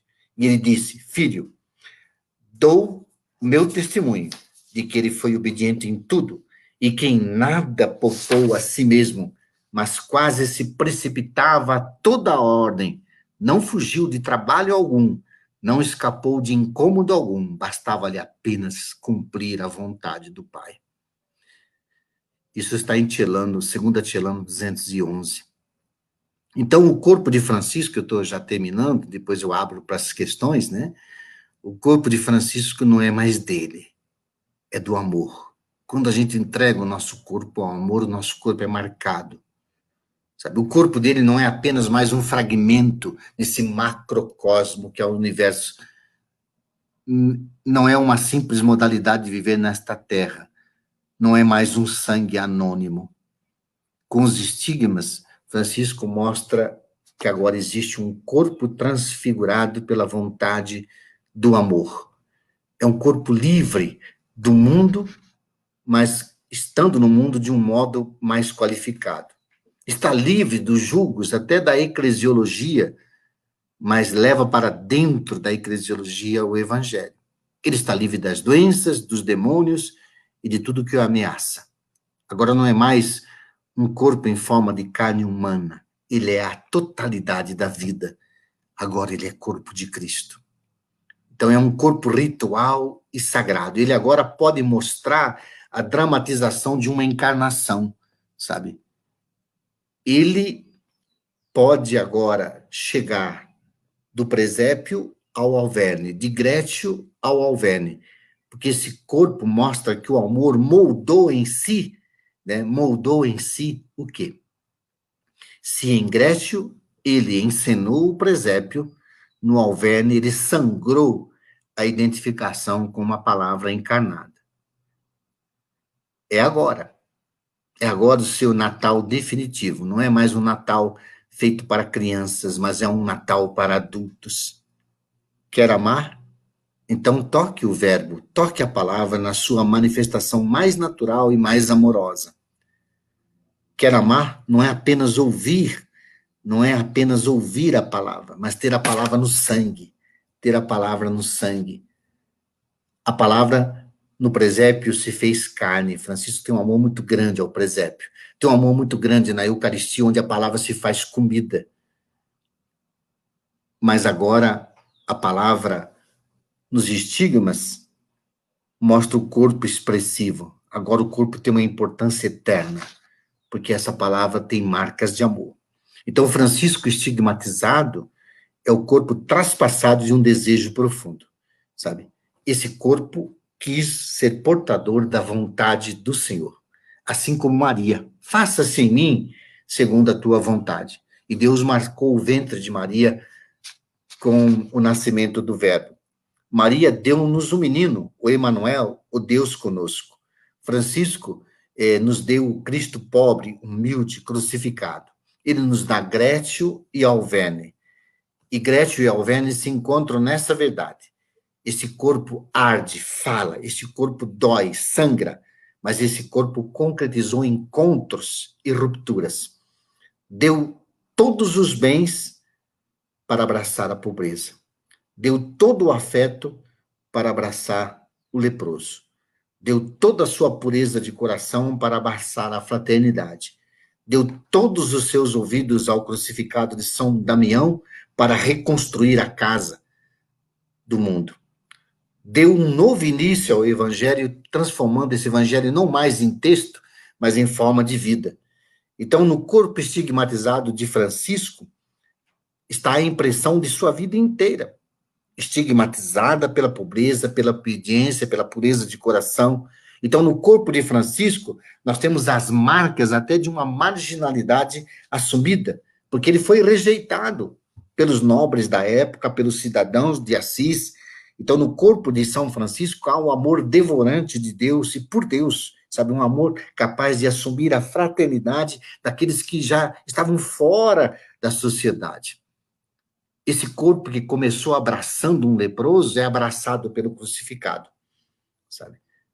Então, como o amado, ele também abraçou os cegos, camponeses, paralíticos, os que não podiam ganhar nada para viver, os estigmatizados da história, as mulheres que não podiam nem falar, nem seguir fora da vigilância das autoridades, e ele permitiu que Clara,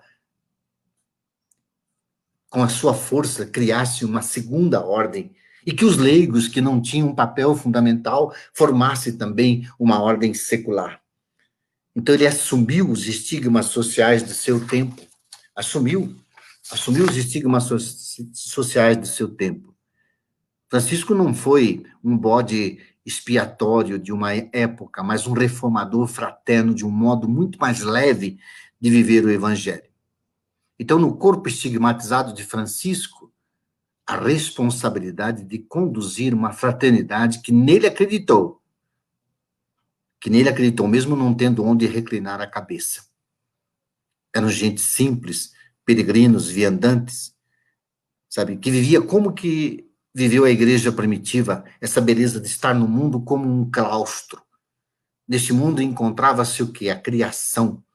E era preciso restituir essa criação ao Criador, para ver nela o que é a fonte de beleza, do louvor e da graça. Falar da criação como consanguinidade familiar.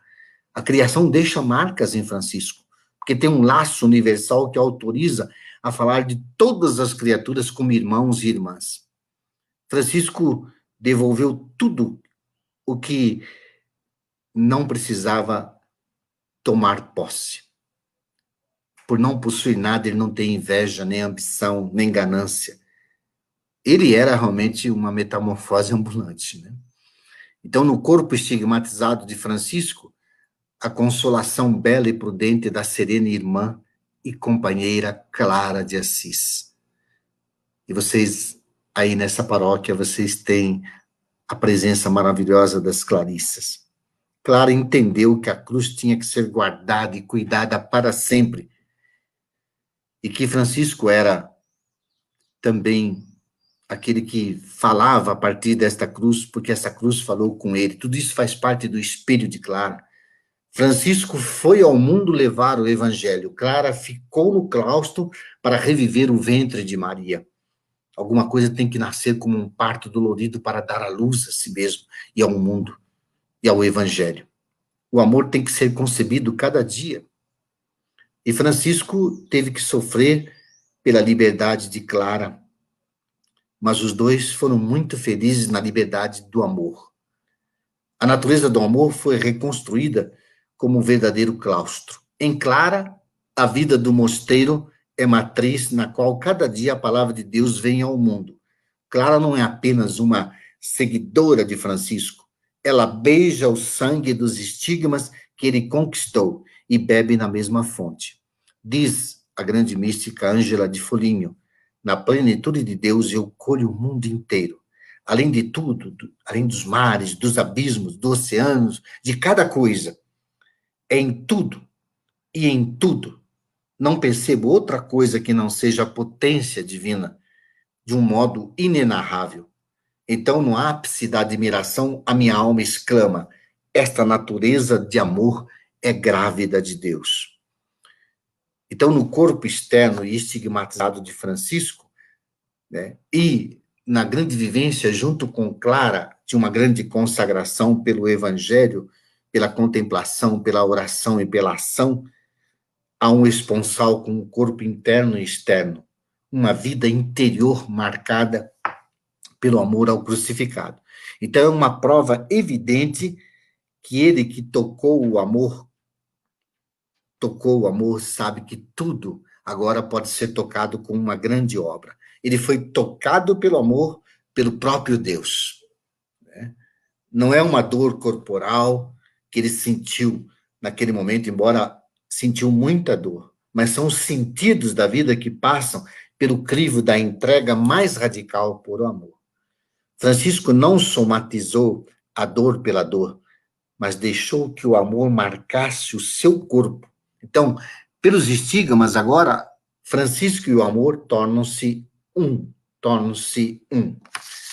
Então, eu gostaria que a Ana fizesse o favor de ir passando os slides, que é uma síntese bem rápida dos principais pensamentos que eu falei. Essa é a fala do corpo ardente, eu falei com a linguagem mística desse amor que deixa marcas, né? Então, no próximo slide, eu lembro aqui as palavras de Celano, ele é um homem novo, que por um milagre estupendo e singular, ele apareceu assinalado com sagrados estigmas. Isso é uma configuração no seu corpo mortal ao corpo imortal do crucificado.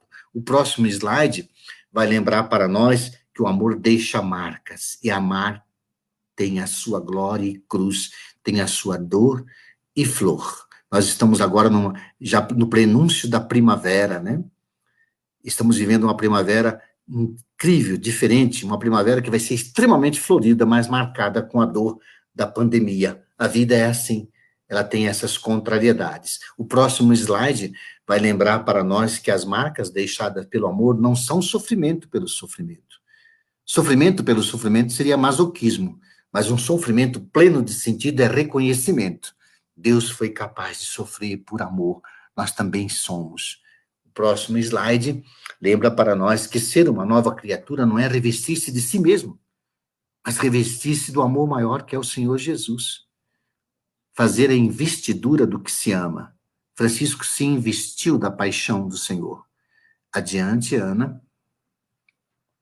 A estigmatização é a renovação vinda de um caminho percorrido de mais de 20 anos de conversão.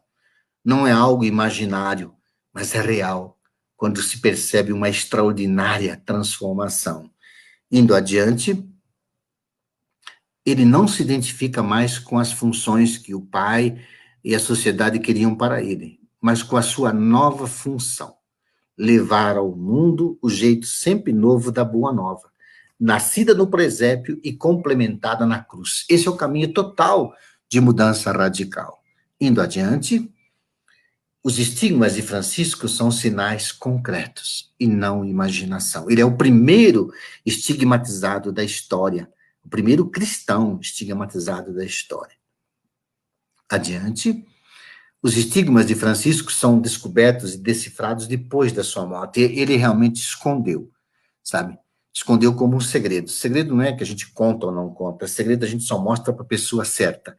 Ele mostrou apenas para duas pessoas, para Frei Leão, que era seu amigo, confidente, secretário, confessor, companheiro, e mostrou para Clara, que era a expressão mais forte e linda da sua vida fraterna e de seu sonho de viver a contemplação e a ação. Então, Francisco mostrou que as marcas de Cristo já estavam com ele em vida. Marcas são reconfigurações em vida, e que a morte deixa como herança. Muitas pessoas que morreram deixaram marcas em nós, não é verdade? Vamos lá. Vida evangélica, vida mística, vida fraterna, isso aqui é o mundo franciscano, né? Deixam marcas do interior para o exterior. E vice-versa também, do exterior para o interior. Adiante. O corpo de Francisco foi marcado pela centralidade de sua busca, ser igual a Jesus, ser igual a ele. Ele tatuou em sua carne a palavra encarnada e inovadora. Quem tatuou? O Senhor Jesus. Foi Deus que marcou, né, o corpo de Francisco com a palavra encarnada e inovadora. Francisco é a eterna novidade do Evangelho. Por isso, Frei Almir citava a palavra do Duby, que diz: o que resta do cristianismo, nós devemos a Francisco de Assis. É o que resta desse jeito sedutor do cristianismo. Né? Adiante. O amor não tem sofrimento inútil. O amor é uma fusão de vontades amantes. Os estigmas são um grande encontro entre o amado, que é Francisco, o amante, que é o Deus de nosso Senhor Jesus Cristo, e o amor, que é o Espírito do Senhor e o seu santo modo de operar. Em frente, é um corpo ritual e sagrado. Esse é o corpo de Francisco. Ele agora pode mostrar a dramatização de uma encarnação, de Grécio ao Auvergne. Então, esse corpo mostra que o amor moldou em si algo grandioso. Em Grécio, Francisco encenou o presépio. No Auvergne, Francisco sangrou a identificação com a palavra encarnada. Em frente, agora o corpo tem uma importância eterna, porque tem marcas de amor. Nós temos que perguntar: quais são as marcas que nós trazemos no corpo, na alma, na mente, no coração? Temos que perguntar. Adiante. Francisco estigmatizado é o corpo traspassado de um desejo profundo. Aquilo que a gente deseja toma forma em nós. O amor sempre toma forma num corpo. Não podemos esquecer disso. Adiante. Ele assumiu em si estigmas sociais de seu tempo. Uma sociedade em ruína, uma humanidade em ruína, sabe, leprosos que simbolizavam a falta de amor e de cuidado, e colocou tudo novamente em pé, como Jesus, que ia tocando e dizendo: levanta, anda, toma o teu leito, anda. Foi colocando tudo novamente em pé. Mais um slide. No corpo estigmatizado de Francisco, a responsabilidade de conduzir uma fraternidade que nele acreditou, e que também não tinha onde reclinar a cabeça. Despojados de tudo, vão assumir a única riqueza que satisfaz o coração do ser humano: ter marcas de amor para levar para a humanidade. Adiante. Francisco foi ao mundo levar o evangelho. Clara ficou no claustro para reviver o ventre de Maria. Os dois foram extremamente fecundos na sua missão. Mais um slide. Francisco não somatizou a dor, mas deixou que o amor marcasse o seu corpo. Então, a partir de então, ele e o amor tornaram-se um. Não sei se tem mais um slide, mas eu penso que com esse nós encerramos, e eu agradeço muito a paciência da escuta, gratos aí pela atenção. Eu falei bastante, mas é que eu precisava colocar um pouco da mística, né, da estigmatização, para a gente entender um pouco, né? Agora estou aberto às perguntas, né?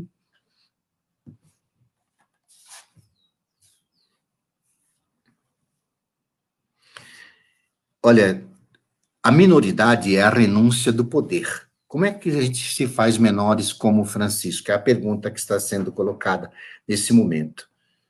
Então, o que é a minoridade?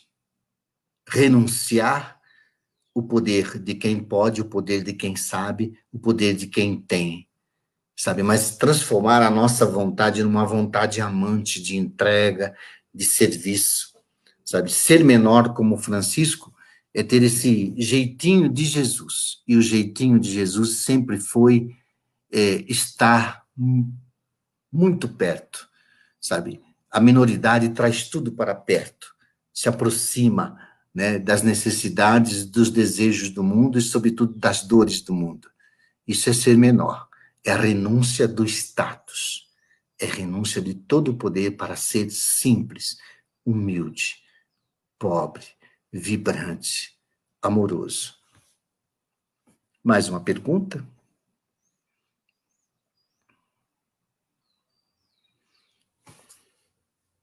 A exortação do crucifixo de São Damião, a pergunta é essa, se é a reconstrução de edificações ou da igreja como comunidade de fé. Bom, eu queria dizer uma coisa para vocês. Essa interpretação reconstrói a minha igreja é uma interpretação feita depois. Nas fontes não existe a palavra vai e reconstrói a minha igreja. O original das fontes diz, Francisco vai e reconstrói a minha casa. Que casa é essa? Há muitas casas a ser reconstruída. A primeira casa a ser reconstruída é a casa do coração. Os gregos chamam isso de ethos, a moradia do ser, a moradia da interioridade. A primeira casa a ser reconstruída somos nós mesmos, sabe? A nossa interioridade, o nosso núcleo, o nosso centro, a nossa identidade, ser quem nós devemos ser, natureza humana e natureza divina ao mesmo tempo. Quem somos nós, sabe? Nós somos realmente essa força e essa expressão de Deus ou somos cópia? Cópia do mercado, cópia da Globo, cópia de catálogos, cópia do consumo. Francisco não era cópia de nada, ele foi original a partir da vontade do Evangelho. Essa é a primeira casa a ser reconstruída, a casa do coração, a moradia do ser. A segunda casa a ser reconstruída é a ética, a casa dos valores. Quais os valores que nos habitam? Francisco escolheu alguns valores, a minoridade, a simplicidade, a pobreza, a cortesia, sabe? A minoridade. São inúmeros valores que nós temos que reconstruir. O mundo de hoje não vive uma crise política ou econômica, ou uma crise, vamos dizer, de patologias de doença. O mundo hoje vive uma crise de valores. E essa crise de valores tem que ser realmente colocada novamente em pé, porque o mundo virou uma ruína do quê? Sabe? Uma ruína de atentados morais, sabe? De decadência de caráter, de subornos, de corrupção. Nós precisamos hoje trazer os valores do Evangelho, os valores franciscanos e os valores humanos novamente para a vida. É isso que tem que reconstruir, a casa dos valores. E a outra casa é a casa comum, a casa que nós habitamos. Vocês estão vendo o mundo sendo destruído aí pela chama, pelo fogo, pela falta de cuidado? O vírus que nos atinge é uma falta de cuidado. É uma falta de cuidado. Quando nós não cuidamos da vida não subsiste. Então, reconstruir a casa. E dentro desta casa está a casa do Senhor. Então, é uma edificação existencial. Sabe? É colocar-se novamente em pé. Por isso, quando Jesus... Olha o Evangelho, qual é a prática de Jesus? É sempre colocar as pessoas novamente em pé. Toma o teu leito, levanta, anda, vem para o meio. Talita cum, menina, levanta. Sabe? Redimir significa colocar novamente em pé. Fazer andar, fazer caminhar. Essa é a casa que tem que ser reconstruída. Nós somos da espécie do Homo erectus. Nós nascemos para ficar em pé, não para rastejar. Sabe? Então, esta casa que tem que ser reconstruída, e dentro dessa está, sim, a igreja. Mas o que o crucifixo disse para Francisco foi, Francisco, vai, reconstrói a minha casa, não vê que ela está em ruínas? Ruína é falta de cuidado, é aquilo que perdeu a vitalidade, perdeu a história, perdeu o amor, perdeu tudo. E nós temos que colocar, tijolo por tijolo, tudo novamente em pé. Em tempos de pandemia, de intolerância e ódios, como evangelizar para percorrermos um caminho de busca e nos tornarmos novamente seres humanos novos. Olha, evangelizar não é pregar. Muita gente pensa que evangelização é sermão. Sermão tem demais. Tem muita gente falando demais. Mas evangelizar é tornar nova a humanidade. Evangelizar é mudar as coisas, a começar a partir de mim mesmo. Francisco muda a si mesmo para mudar a sociedade de então. Ele muda a si mesmo para entrar dentro da eclesiologia e levar para ela o evangelho. Ele muda a eclesiologia de seu tempo para mostrar um cristianismo de sedução, sabe? Hoje o cristianismo católico, ele está decadente? Está, porque falta enamoramento. Temos que aprender com Francisco e Clara. O que eles nos ensinaram? Não basta seguir e imitar o Senhor, tem que se apaixonar, tem que se encantar. Sabe? O que está faltando para nós é sermos apaixonados pela religião que nós escolhemos. Sabe? Evangelização, então, não é sermão, mas é a transformação das estruturas do mundo, da sociedade, do humano, da igreja. É mudar. Mudar. Mudar não é a histeria das novidades, mas mudar a partir do evangelho. O Papa Francisco sempre fala, certas tradições não nos servem mais. Sabe, tem que ser essa igreja que realmente sai para o mundo como Francisco, peregrino, sabe, pelo mundo, transformando o mundo num claustro para dizer, olha, é aqui que está o novo. E o novo começa a partir de mim. Quando eu tenho realmente essa coragem, a ousadia de amar incondicionalmente. E o amor incondicional é um amor de cruz, de paixão. Francisco vê a pobreza como falta de bens materiais? Não. Pobreza não pode ser comparada com falta de bens materiais, isso é consequência. Pobreza, no sentido franciscano, no sentido de Francisco, não é ter ou não ter. Pobreza é ter em comum. Pobreza é a coragem da partilha. É colocar em comum tudo, a sua vida, o seu coração, as suas ideias, o seu afeto, o seu bolso. Isso é pobreza. Essa é a pobreza do evangelho. A coragem de colocar tudo em comum. Essa é a pobreza de Francisco. Mais uma pergunta?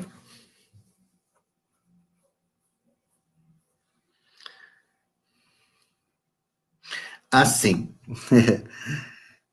Eu sou o coordenador do Núcleo de Pastoral Universitária e junto com o Frei Alvaci Mendes da Luz, nós temos uma equipe de pastoral universitária aqui na universidade. Essa equipe é Frei Alvaci, sou eu, Vilmar Damasceno, Rosa dos Santos e Vanessa Araújo. Nós, 5, atuamos nos 4 campos que nós temos. Bragança Paulista, Itatiba, 2 campos em Campinas. Temos 17 mil alunos.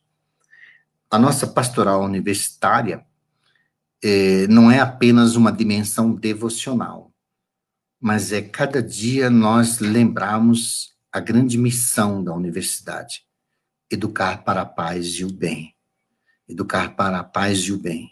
Dentro de um pluralismo cultural e religioso, porque nós não temos só estudantes católicos, nós temos uma diversidade de crenças e fé dentro da universidade. Educar para a inovação, para a sustentabilidade, não formar apenas profissionais técnicos, mas humanamente preparados. Essa é a função da pastoral. Então, como nós fazemos a pastoral? Em primeiro lugar, em cada momento, a pastoral é guardiã da inspiração franciscana.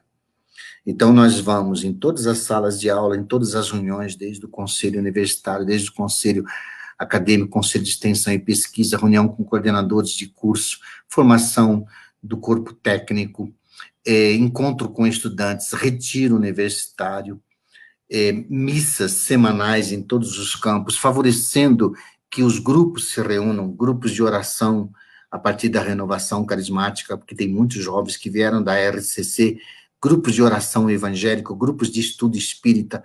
Nós favorecemos todos os grupos para que eles realmente se preparem, se aprofundem, façam as suas preces, transformem esse momento em iluminação de suas práticas. Aí nós também fazemos folhetos, panfletos, santinhos, nós fazemos uma espécie de uma panfletagem e colocamos nos espaços todos da universidade. Nós não fazemos proselitismo, colocamos todo o nosso material franciscano lá, quem quiser pega. Mas nós falamos dos escritos, das fontes, nós fazemos com paixão a Eucaristia, porque somos uma universidade confessional, necessariamente nesta ordem, franciscana, cristã, católica. Esse é o nosso rosto, a nossa identidade, sabe? Então, a pastoral não é aquela salinha que fica embaixo da escada, não, nós vamos para o corpo a corpo com os estudantes, oferecendo tudo, oferecendo presença, direção espiritual, orientação, confissão, sabe? Uma palavra amiga, celebrações, a gente oferece muita coisa, né? Então, é fascinante trabalhar dentro de uma pastoral universitária. Obrigado. Você colocou uma palavra muito bonita, desafio, sabe? Eu gosto mais da palavra desafio do que problema, porque problema é dos outros, né? A gente sempre fala, o problema é da ministra, o problema é do pároco, o problema é do prefeito, o problema é do governo. O problema é dos outros, agora os desafios são de nós todos. E o maior desafio hoje de uma pastoral é conduzir a todos pelos caminhos do amor, né? Essa é a maior educação que existe.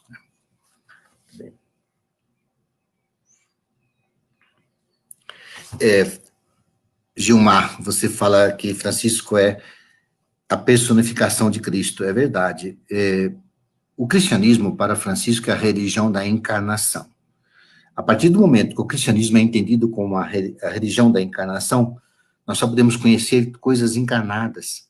Para Francisco, tudo tinha uma consanguinidade espiritual, um encontro entre o biológico e o espiritual. Tudo para ele era irmão e irmã. As criaturas todas, os irmãos e as irmãs todas, mas também as virtudes, a irmã sabedoria, a irmã simplicidade, sabe, o irmão fogo, o irmão vento, né? Então, ele personifica aquilo que é Jesus. Jesus é quem? O filho mais velho, né, dessa grande família de Deus. Ele é a personificação, realmente, de Jesus. Porque ele amou, e o amor toma forma num corpo.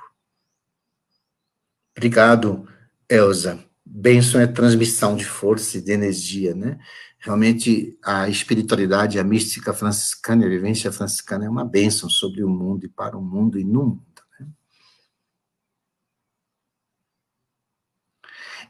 Realmente, Rosélia, Francisco é um santo do encantamento, né? E sabe, eu vou dizer uma coisa para você, Francisco é muito importante para a devoção, sabe por quê? Porque hoje as pessoas gostam muito de intercessão, não é verdade? Querem a intercessão de Santa Edvige, de Santa Rita, de Santo Expedito. Aí você pergunta, você é devota de Santo Expedito? Sim, o que você sabe sobre ele? Não sabe nada. Agora, é muito interessante, de São Francisco, todo mundo sabe alguma coisa sobre ele. Olha, meus irmãos, minhas irmãs, não pode haver intercessão sem comunhão, sabe? Então, Francisco é um grande desafio, porque de São Francisco e de Santa Clara nós sabemos muita coisa. Então, quando você tem uma devoção a Santo Antônio, a Santo Antônio de Santana Galvão, a Santa Rita dos Pobres, olha a sua vida. Eles são modelos referenciais, modelos vivos da reconstrução da casa do coração, da casa dos valores, da casa do mundo, né? Isso é muito importante. E por isso que eles são apaixonantes, né?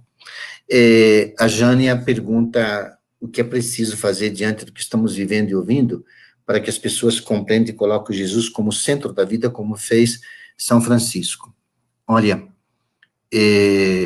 nós temos que parar de falar com facilidade de Jesus, Jesus, Jesus, Jesus. Se fala muito de Jesus, mas não se é ele, sabe? Nós temos que fazer como São Francisco, sabe? Fazer uma fusão de corpos. Eu falei do presépio e da cruz, mas Francisco é apaixonado pela Eucaristia. O que é a Eucaristia? É a bela graça da vida. O que é a bela graça da vida? É mostrar que a Eucaristia é o encontro de corpos. O meu corpo se encontra com o corpo sagrado do Senhor. O corpo total da vida que eu sou, corpo, mente, alma, coração, todas as minhas potencialidades interiores e exteriores têm que se aproximar e se alimentar desse corpo sagrado do Senhor, sabe? Então, nós temos que viver a eucaristização da existência. É isso que nós estamos precisando hoje, sabe? Um cristianismo mais corporificado, um cristianismo de fé, e não apenas de crença. Porque crença é o que os outros dizem, o que dizem os documentos, o que dizem pastores, o que dizem os padres, o que dizem os outros. Tudo isso é importante, claro, mas é preciso fé. Fé é mais do que crença. Fé é um encontro pessoal de encantamento e de enamoramento. É preciso experimentar e refazer a experiência de Jesus dentro de mim. É isso que nós estamos precisando. Exatamente. Francisco e Clara são modelos encarnados de um amor cristão, de um amor fraterno, de um amor que é uma explosão de simplicidade, de encantamento, de oferenda. É verdade, amar. Agora, qual é o amor de Francisco? Sabe, é aquele refrão lindíssimo daquela música do Padre Zezinho, amar como Jesus amou. Obrigado, Frei Jefferson.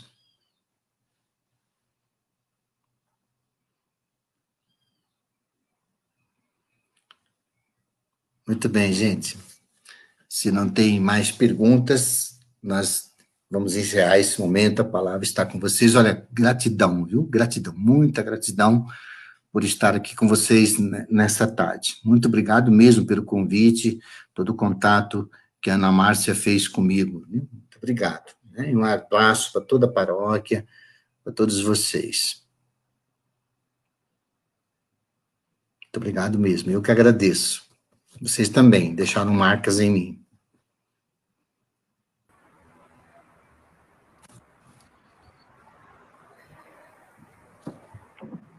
Frei Vitório Mazuco, muito obrigado pelas belas palavras, pelos belos ensinamentos. Completando o que o senhor deixou bem claro, o que Francisco acho que nos deixa, nos mostra o quê? Esse apaixonamento pelo Cristo, e a paixão muda, transforma. Então, acho que já respondendo, o que falta a nós cristãos? É esse apaixonamento. Deixar-se mudar por esse amor de Jesus, pelo Cristo crucificado, mudando a nossa vida, mudando a nossa atitude.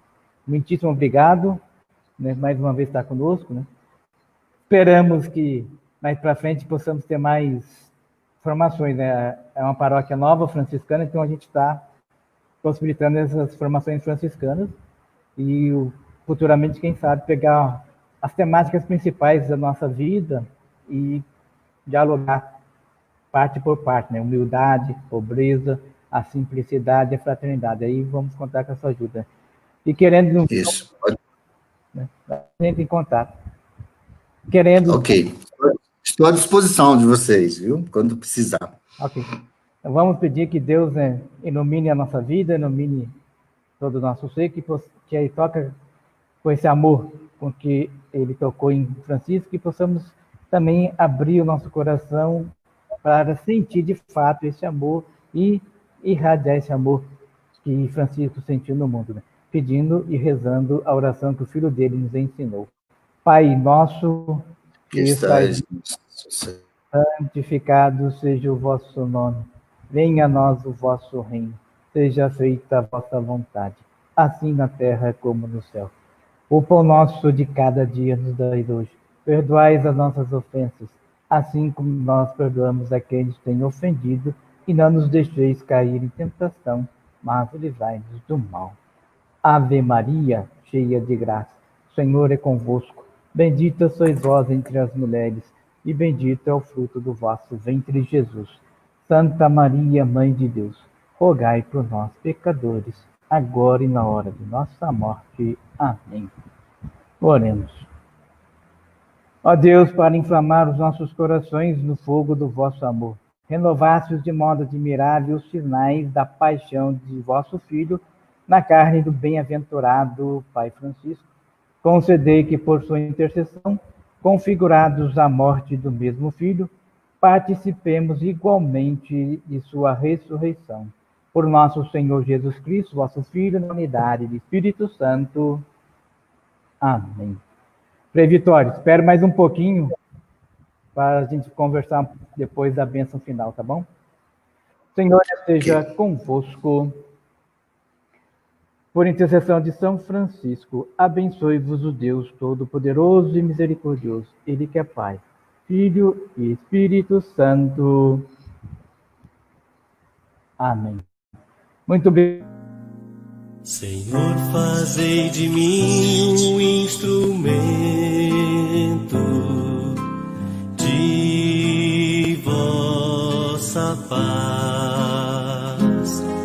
Senhor, fazei de mim um instrumento